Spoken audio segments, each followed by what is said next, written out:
Bu safar bo'lar lekin sanuzol qismi kishi o'zimga yo'qdi. Boshqacha chiqqan qolganlariga nisbatan qarang. Va, alohida tema. Har bir detallarga alohida yondashganmiz bu yerda. Mana qarang, oddiy mana bu laminatlar kombinatsiyasi bilan kafening ichkarisidagi mana bu korishniy kombinatsiyasi bir-biriga mos kelyapti hatto. To mayda-mo'yda detallargacha alohida ahamiyat berganmiz. Har bir qarit joydan unumli foydalanganmiz.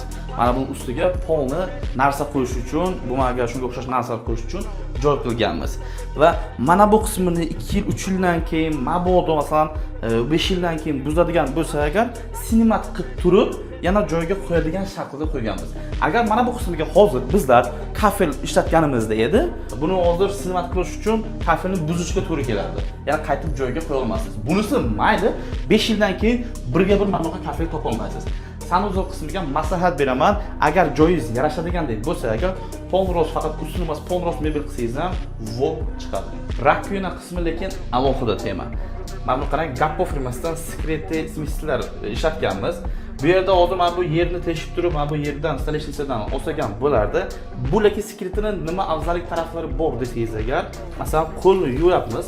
Qo'lni yuvgandan keyin mana buncha mobildan kelgan bo'lsa, ko'pgina holatlarda kir bo'ladi.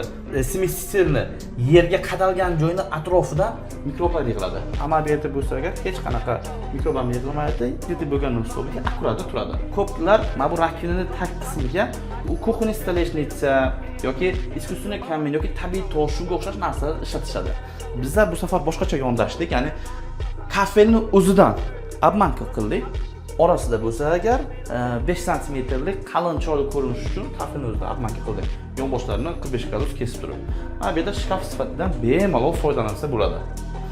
Ma'lumot foydali bo'lgan bo'lsa agar va shunaqangi qiziqarli ma'lumotlarni yo'qotib qo'ymaslik uchun menga obuna bo'lib qo'ying.